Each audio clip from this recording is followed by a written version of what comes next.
Allô tout le monde, je me présente, je m'appelle Elisabeth et c'est ma première vidéo sur YouTube. J'ai décidé de me faire une chaîne YouTube parce que le maquillage pour moi c'est vraiment une passion. J'ai toujours adoré le maquillage, mais ma passion s'est vraiment développée à partir de mon secondaire 5 où est-ce que j'ai commencé à écouter des vidéos sur YouTube. J'ai commencé à connaître des filles, des vlogueuses en fait, qui faisaient des vidéos, qui montraient des produits. Ça m'a vraiment intéressée. Euh, Puis maintenant, c'est à mon tour. Je pensais jamais qu'un jour j'allais faire des vidéos sur YouTube. Mais je me suis décidée, je me suis dit, garde, j'ai rien à perdre. J'ai déjà un compte Instagram. Ça s'appelle Makeup by Alice. Vous pouvez aller me suivre si ça vous tente. Là. Vous n'êtes pas obligé non plus. Sinon, il y a ma chaîne YouTube. Et sur la chaîne ici, je vais montrer vraiment des produits de maquillage. Là, je suis vraiment une passionnée de maquillage. Donc, oui, j'aime la mode et tout, là, le lifestyle et tout, mais je suis vraiment plus dans l'aspect beauté dans le monde YouTube, là. En tout cas, c'est vraiment ce qui m'intéresse le plus. Donc, pour ma première vidéo, j'ai décidé de parler un peu de moi, mais aussi de montrer mes produits favoris du mois. Je sais que peut-être que ça commence un peu raide, mais si vous avez des questions, si vous voulez que je fasse une vidéo plus que je réponds à des questions ou un tag ou peu importe, vous pouvez me le dire, ça va me faire plaisir d'en faire une. Mais pour aujourd'hui, c'est sûr que j'aimerais vraiment plus me concentrer sur des produits que j'aime vraiment. Donc, je vais vous dire l'essentiel que vous avez besoin de savoir à propos de moi. J'ai 18 ans. J'ai jamais pris de cours de maquillage. Je vais au cégep. Je vais aller à l'université aussi, mais je compte pas aller euh, dans le domaine de la beauté, là, pas du tout. Oui, ça me passionne vraiment le maquillage, mais c'est pas ce que je veux faire de ma vie. C'est vraiment plus comme un hobby. Mais je me suis dit, c'est le fun de partager ce hobby-là sur YouTube, de voir ce que d'autres gens en pensent, si quelqu'un a aimé un produit, si quelqu'un l'a pas aimé. Alors, c'est ça. Mon Instagram de maquillage, Makeup by Alice, que ça s'appelle. J'ai beaucoup de gens qui me disent souvent, tu devrais te faire une chaîne YouTube, tu serais bonne, on aimerait ça te voir et tout. Puis là, moi, j'étais vraiment pas sûre parce que sur YouTube, tout le monde peut te juger. Tout le monde te regarde, tout le monde regarde ton maquillage, tout le monde regarde tes cheveux, tout le monde regarde ce que tu portes. Moi, ça me tentait pas vraiment d'avoir des gens qui me jugent à journée longue, tu sais. Mais là, j'ai pensé à ça, puis je me suis dit, mais les gens peuvent déjà me juger parce que j'ai un compte Instagram et c'est accessible à tout le monde. Donc, tout le monde peut aller voir mes petits tutoriels que je fais, tout le monde peut voir les maquillages que je fais. Donc, tout le monde me juge déjà. Donc, j'ai rien à perdre à faire une vidéo YouTube. Alors, me voici. Donc, on va commencer avec... on va commencer. La vidéo est déjà pas mal commencée, mais on va y aller avec les produits que j'ai sélectionnés. J'en ai 10. Et par lequel je commence, je sais vraiment pas. Je vais commencer, je pense, ouais. Je vais commencer par un produit que j'utilise tous les jours, été, hiver, printemps, automne, peu importe la saison. C'est un produit qui est vraiment indispensable.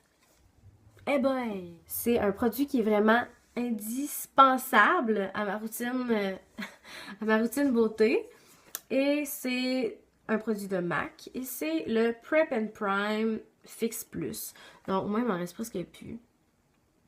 Parce que je suis vraiment accro à ce produit-là. J'en mets tous les jours. Dans le fond, ça s'utilise comme base ou comme spray de finition. Si on veut l'utiliser comme base, il y a de la glycérine dans le Fix Plus. Donc, dans le fond, ça va faire, pas coller, là, mais ça va faire tenir le maquillage au visage toute la journée. Donc, c'est parfait. Mais moi, je l'utilise plus après mon maquillage pour me donner vraiment un effet plus naturel. Parce que, tu sais, des fois, je mets de la poudre en dessous de mes yeux, je mets du blush en poudre, je mets du bronzer en poudre, de l'illuminateur en poudre. Donc, avec ça, ça va vraiment enlever l'effet poudreux sur le visage, puis vraiment donner un effet plus naturel. Donc, c'est vraiment un produit que j'adore. Et le prix doit être aux environs de 25$ à peu près. Je suis pas sûre, mais ça doit être dans ce coin-là. Donc, ensuite, comme autre produit que j'ai, j'ai un fond de teint de Makeup Forever qui s'appelle Ultra HD fond de teint stick couvrance invisible. C'est pas vrai, couvrance invisible, ok? C'est pas vrai. Ça, ce produit-là, il y a vraiment beaucoup de couvrance, au contraire. Puis, c'est sur cette forme-là. Dans le fond, c'est vraiment comme en bâton. Puis, ça dépend des gens, mais il y en a qui s'en mettent vraiment partout, partout, partout, partout sur le visage et l'estompent avec une éponge. Moi, je me fais quelques lignes. Mettons une dans le front, deux sur les joues, une sur le menton. Et ensuite, moi, je prends pas mon éponge. Je prends mon pinceau de Morphe. Et c'est le M439. Et ensuite, j'estompe avec ce pinceau-là. J'ai déjà essayé avec une éponge, puis j'ai pas vraiment aimé comment ça s'estompait, personnellement. Donc, c'est ça. Ce fond de teint-là, il est vraiment couvrant. Mais à chaque fois que je le porte, je me fais dire que ma peau a l'air vraiment belle, a l'air zéro défaut. Donc, c'est ça. Ça donne vraiment un beau fini. Ça sent rien. Non, ça sent rien. Fait que dans le fond, c'est pas désagréable à porter. Tu sais, quand tu portes un produit puis ça sent pas bon, là, c'est... En tout cas, moi, ça m'énerve vraiment. Je le conseillerais... Je pense pas que je le conseillerais pour des gens avec la peau grasse. Parce qu'il y a déjà... Ce produit-là donne déjà un effet lumineux. Donc, dans le fond, tu n'auras pas l'air d'avoir la peau grasse, mais tu sais, tu vas avoir... Ta peau va être un peu avoir la grasse, mettons. Puis pour quelqu'un qui a déjà la peau grasse, ben, il va vraiment pas aimer ça, puis il va vraiment trouver qu'elle a l'air huileuse, ce qu'on ne recherche pas du tout quand on a la peau grasse. Personnellement, j'ai la peau sèche, mais des fois combinaison, là. Combinaison? Ça se dit-tu? Mais je l'aime vraiment. Je l'utilise plus, par exemple, pour les occasions spéciales. Parce que si je mettais ça à l'école, les gens, je pense qu'ils feraient « Wow, ok, c'est vraiment flawless, là. » Ça paraît vraiment... Ben, tu sais, flawless. Dans le sens que ça paraît vraiment, tu sais, que t'es maquillée, mais genre... Ça se peut pas avoir une peau de même, là. Ensuite, j'ai une palette. C'est la Shade and Light de Kat Von D. Et c'est une palette de contour et highlight, dans le fond. Et la voici. Oui, j'ai un trou, je le sais. C'est parce que je l'utilise vraiment souvent, cette couleur-là. Dans le fond, moi, ce que je fais, c'est que je prends cette couleur-là, je la mets ici, là, carrément dans le creux de l'os de la joue. Et ensuite, soit que je vais vraiment l'estomper avec un pinceau synthétique, ou soit je vais prendre un bronzer, mais presque pas beaucoup. Je vais en mettre sur mon pinceau, puis je vais estomper cette couleur-là. Parce que, tu sais, on peut voir que c'est pas vraiment une couleur pour bronzer son visage. C'est vraiment pour faire l'effet d'ombre. Donc, c'est ça, je vais prendre un bronzer et je vais estomper pour avoir un fini plus naturel. Les trois couleurs en haut, ça dépend vraiment du type de couleur de peau, selon moi. Là, ça a l'air vraiment blanc sur la caméra, là, mais moi, j'utilise vraiment cette couleur-là. Parce que la jaune est trop jaune sur moi. Mais je connais des gens qui ont à peu près le même teint de peau que moi, puis qui adorent la jaune. Donc, ça dépend vraiment des gens. Personnellement, j'ai jamais touché à ces couleurs-là. Parce que ça, c'est un petit peu trop orangé pour moi. Je le conseillerais vraiment plus pour des gens qui ont la peau bronzée. Et ça, ben évidemment, c'est vraiment trop foncé pour moi. Peut-être cet été, si je suis vraiment bronzée. Mais non, pas pour l'instant, là. Pour l'instant, je suis vraiment pâle, donc on va laisser faire. Donc, avec cette palette-là, moi, j'utilise toujours, pour le contour, j'utilise toujours un pinceau en vrai poil. C'est un pinceau de MAC, et si je ne me trompe pas, c'est le 109, le numéro du pinceau. Et c'est à peine si je pèse dans le bronzer, là. Ensuite, je tape l'excès et là, j'y vais. Parce que sinon, si je trempe trop mon pinceau, là, ben je le trempe pas, là, mais si je mets trop mon pinceau dans la couleur, je vais vraiment avoir un spot brun. Donc, dans le fond, oups. Dans le fond, ces couleurs-là sont vraiment, vraiment pigmentées. Donc, il faut y aller vraiment doucement avec son pinceau. Un autre produit de Kat Von D. Et c'est Oh my god, c'est vraiment écrit petit. Everlasting Liquid Lipstick. Alors, c'est un rouge à lèvres en liquide. Et j'en ai deux de la marque Kat Von D. J'ai Double Dare et j'ai Lolita. Lolita, c'est mon préféré. Il est tellement beau. Il a tellement été longtemps sold out sur le site de Sephora et en magasin. Puis je voulais toujours me l'acheter, mais il l'avait jamais. Puis l'autre fois, je suis allée, il en restait un, je l'ai pris, puis je suis partie à la course. Parce que je voulais être sûre de l'avoir. Puis il est vraiment, vraiment foncé, là. Est-ce que je fais un swatch? On va faire un swatch. On va faire un. C'est vraiment une couleur foncé, foncé. Mauve, je dirais. Ouais, mauve. C'est mauve, ça. Mauve vraiment foncé. Puis ça, c'est un swatch, là. On peut voir que c'est vraiment opaque.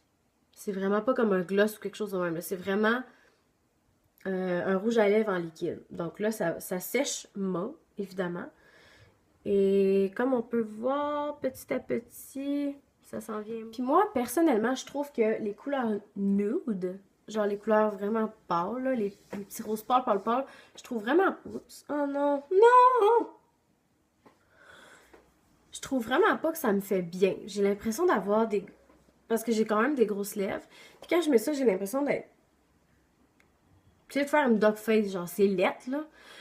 Fait que moi, j'aime vraiment plus les couleurs foncées parce que je trouve que ça fait une bouche définie. Ça attire l'attention aussi, une bouche vraiment foncée, là. Donc, mettons, t'es pas full belle aujourd'hui. Ben là, tu mets un beau lipstick vraiment foncé. Puis ben, le monde va regarder tes lèvres. Ils checkeront pas ta face, ils checkeront pas tes cheveux. C'est magique. Alors, next. Ensuite, j'ai un bronzer de Makeup Forever. Ok, ma marque préférée à vie, c'est Makeup Forever. Je pense que c'est la marque que j'ai le plus de produits. Parce que c'est les meilleurs, là. C'est vraiment les meilleurs. Ça marche toujours bien. Ça a toujours l'air naturel. C'est mes préfs. Alors, le bronzer de Makeup Forever, c'est le Pro Bronze Fusion. Oups. Coucou. On peut-tu voir? On voit-tu? Oui, le Pro Bronze Fusion. Il ressemble à ça. Et c'est dans la teinte 30M. Alors, ce bronzer-là, tu peux en mettre jusqu'à ce que tu meurs. Et tu vas toujours avoir l'air naturel. En tout cas, c'est l'effet que ça me donne. Moi, j'en mets, puis je me regarde dans le miroir après, puis j'ai juste l'impression de revenir du sud. C'est un bronzage, mais naturel. Il est vraiment... La formule de ce bronzer-là, c'est vraiment, on dirait... C'est pas poudreux, on dirait presque un gel. C'est vraiment... Je suis traumatisée. Puis en plus, ils disent compact, imperceptible, ultra naturel et waterproof. Fait dans le fond, s'il fait vraiment chaud l'été, ben il coulera pas, là, il est waterproof. Yeah! Ensuite, j'ai une poudre illuminatrice et c'est de ma deuxième marque préférée à vie, qui est Hourglass. Bon, ça c'est vraiment le fun, on voit tout le dehors, genre, mais bon. Alors, c'est dans la teinte Luminous Light. Et dans le fond, eux autres, ils appellent ça, ben c'est le nom qu'ils ont donné, là. C'est le Ambient Lighting Powder. Donc, poudre lumière. Et ça ressemble à ça. C'est tellement beau. C'est tellement beau que je le mangerai. Dans le fond, cette poudre-là, je l'ai connue grâce à mon idole, qui est Jaclyn Hill. Je pourrais pas me passer de ses vidéos à cette fille-là. Elle est tellement drôle, elle est tellement belle. Son make-up est toujours bien estompé. Elle a dit blended, mais toujours bien estompé. Elle cheeks. C'est tout ce que j'ai à dire. Et c'est elle qui m'a fait découvrir la poudre illuminatrice de Hourglass. Dans le fond, on prend un pinceau quand même assez dense. Selon moi, c'est mieux de prendre un pinceau assez dense et un pinceau synthétique. Et on va le mettre juste ici, dans le fond, au-dessus de la joue. Puis on le monte un peu ici comme en forme de C. Aujourd'hui, c'est pas cette poudre-là que j'ai. Aujourd'hui, j'ai Opal de Becca, qui est vraiment intense comme poudre, là. Personnellement, je trouve que c'est quand même assez intense. Donc, il faut y aller mollo. Mais cette poudre-là, elle est tellement naturelle et parfaite. Et ça donne un teint lumineux, radieux, mais complètement naturel. J'ai aussi un blush de cette marque-là, qui est quand même assez dispendieux. 40$. Oui, vous avez bien entendu pour un blush. Et c'est ça, dans le fond, on la met au-dessus de la pommette, mais on peut aussi la mettre en dessous des yeux, puis ça va vraiment venir illuminer le regard, selon moi. Donc, j'en ai deux. J'ai Radiant Light, qui est vraiment plus foncé, parfaite pour l'été. Mais ça ici, c'est parfait pour toutes les saisons. Et c'est dans la shade... Dans la shade? Oui. Dans la teinte Luminous Light. Je parle beaucoup. On va finir par passer au travers. Ensuite, j'ai un mascara qui est le Better Than Sex. Qui est le nom malaisant, mais on va faire avec. De Too Faced. Alors, ça ressemble à ça. Je vais vous montrer la brosse. Qui est relativement malaisante elle aussi. Alors, la brosse ressemble à ça. C'est vraiment une grosse brosse. Fait qu'il est un peu malaisant. Quand tu viens pour te mettre du mascara, moi personnellement, je mets un miroir en dessous de mon visage. Puis vraiment, je regarde par en dessous pour vraiment aller chercher toutes les cils. Et ce mascara-là, il donne vraiment du volume. Plus de volume que de longueur, honnêtement. Puis moi, j'ai toujours été une fille qui préfère les mascaras qui donnent de la longueur. Mais ce mascara-là, il va tellement bien que ça me dérange pas si mes cils sont pas tant longs. La seule affaire que j'aime moins de ce mascara-là, c'est que quand je viens pour en mettre sur mes cils en bas, des fois c'est plus difficile parce que la brosse est tellement grosse que tu peux facilement t'en mettre partout. La prochaine chose que je vais vous montrer, c'est quelque chose que j'en viens pas que j'ai acheté, mais j'ai tellement bien fait de l'acheter. Dans le fond, ce produit-là m'a coûté 47$, ce qui est tellement cher, mais ça vaut tellement la peine. Et c'est la poudre de Laura Mercier, la poudre libre fixante dans la shade transparent de Laura Mercier. Et alors, on a quand même un assez gros format au moins, là, pour 47$, l'argent n'est pas perdu. Et dans le fond, il y a comme, je sais pas si on voit là, je pense que non, on voit, il y a des petits trous. La poudre, elle sent, la poudre à bébé, genre. Puis la poudre, on dirait qu'elle est transparente. On dirait pas qu'elle est transparente, en fait. On dirait qu'il y a comme une mini teinte, mais quand on la met dans le visage, c'est transparent, carrément. Cette poudre-là, j'ai tellement entendu de gens dire « Ok, c'est parfait pour les peaux grasses, pour la mettre partout dans le visage pour les peaux grasses. Peau grasse, peau grasse, peau grasse. » Moi, je me suis dit « Gars, j'ai la peau sèche, puis je vais essayer pareil, ok? » Fait que j'ai décidé de l'acheter. Et c'est un dream. Dans le fond, je la mets en dessous de mes yeux. Puis moi, je me mets toujours un primer. C'est quoi le nom en français? Je me mets toujours une base. Une base ici. J'ai pas tant des gros pores, là, mais relativement, là. Assez pour qu'ils m'énervent, mettons. Fait que je me mets toujours une base ici où mes pores. Ici, parce que quand je fais ça, des fois, mon maquillage, il rentre dans mes lignes. Et dans le fond, quand je mets du fond de teint, si je mets pas de poudre par-dessus, mettons, ces endroits-là, ben le fond de teint va bouger parce que c'est vraiment une base qui est... comment je pourrais dire ça? Il y a du silicone dedans, là, donc... Tu sais, je sais pas comment expliquer ça, mais ça a tendance à bouger dans le visage. Donc, je mets toujours la Laura Mercier, là, par-dessus. C'est ça, je m'en mets en dessous des yeux. Je m'en mets ici, carrément. Puis... mon maquillage reste là toute la journée. Donc, c'est vraiment une poudre que je recommande. Autant pour les peaux sèches que les peaux grasses. Mais pour ceux qui ont la peau sèche, on s'en met pas partout dans le visage parce que ça fait vraiment pas naturel. Puis là, on va voir les morceaux de peau sèche. Là, c'est... Ah! Ensuite, j'ai un produit pour les sourcils. J'en parlerai pas longtemps parce qu'il n'y a rien d'excitant dans les sourcils, selon moi. Et c'est le gel sourcil. Gel crème sourcil waterproof. Dans la... J'arrête pas de dire dans la shade. C'est pas la shade, c'est dans la teinte. C'est parce que je suis trop habituée à écouter des vidéos en anglais. Mais c'est dans la teinte taupe. Et dans le fond, ça ressemble à ça ici. C'est comme une pommade qu'on se met dans les sourcils. Moi, j'ai toujours été une fan du Anastasia, le Brow Wiz, qui est en crayon. Et j'ai toujours été une fan des crayons à sourcils. Mais là, je me suis dit, je vais essayer une pommade. J'ai jamais essayé ça de ma vie. Et finalement, j'adore la pommade.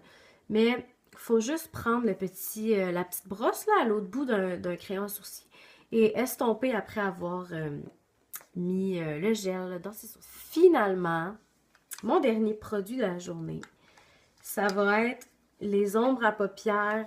On voit... Là, on voit-tu de quoi? On voit-tu de quoi? Et on voit rien. Les ombres à paupières de MAC. Alors, là, j'ai amené mes ombres à paupières préférées de MAC. Je dois en avoir environ une quinzaine d'ombres à paupières singulières comme ça. Et j'ai sélectionné mes 4 couleurs préférées. J'en ai 4 préférées que j'utilise pas mal tout le temps. La première, c'est une couleur de transition. Une couleur de transition, on met ça ici dans le creux de la paupière, mais tu sais, on estompe grossièrement, si je peux dire ça. Parce que dans le fond, c'est pas grave s'il y en a sur la paupière, c'est pas grave s'il y en a jusqu'au sourcil. Parce qu'après ça, de toute façon, on va aller avec d'autres ombres à paupières. Donc, la couleur de transition, c'est dans la teinte bambou. Et oui, j'ai touché le fond parce que je l'utilise tout le temps. C'est vraiment une belle couleur de transition, là. Tu sais, ça a l'air de rien, là, mais ça marche vraiment bien. Ensuite, j'ai la couleur blanc type, qui est simplement une couleur blanche, mais c'est difficile de trouver une ombre à paupières blanche, mais tu sais, qui va vraiment couvrir là, la paupière dans le fond, là, parce qu'on veut pas un blanc, on veut vraiment un blanc opaque. Et avec cette couleur-là, ben, c'est parfait. Pour faire aussi pour faire des cut crease, là. Je sais pas si vous savez c'est quoi, mais pour faire des cut crease, je pense que c'est la couleur parfaite pour mettre partout sur la paupière mobile. Ensuite, ces 2 couleurs-là, je pense que c'est mes préférées de toutes les préférées du monde. Puis c'est grâce à Jacqueline que je les ai connues. Merci Jacqueline! C'est sûr qu'elle n'écoute pas ma vidéo, mais je te dis merci pareil. Et c'est la couleur All That Glitters. Oh mon dieu, c'est la première fois que je vois ça. Velux Pearl. C'est comme ça qu'ils décrivent l'ombre à paupières. Et dans le fond, c'est une couleur scintillante carrément, une couleur un peu champagne. Et je la mets sur toute ma paupière. Des fois, je trempe mon pinceau. Ben, je mets un peu de Fix Plus sur mon pinceau. Je le mets sur l'ombre à paupières. Puis quand je le mets sur ma paupière, l'ombre à paupières est encore plus scintillante. Donc, c'est ça, c'est vraiment, vraiment beau. Et ensuite, une autre couleur qui est dans mes préférées, c'est la couleur Brown Script. Et c'est une couleur mat, dans le fond. C'est comme un brun avec des tons de rouge. Mais je trouve qu'il y a plus de tons de rouge. Tu sais, c'est un peu comme couleur brique. Presque. Et c'est parfait pour mettre dans le creux de la paupière. Puis ensuite, tu l'estompes avec un gros pinceau.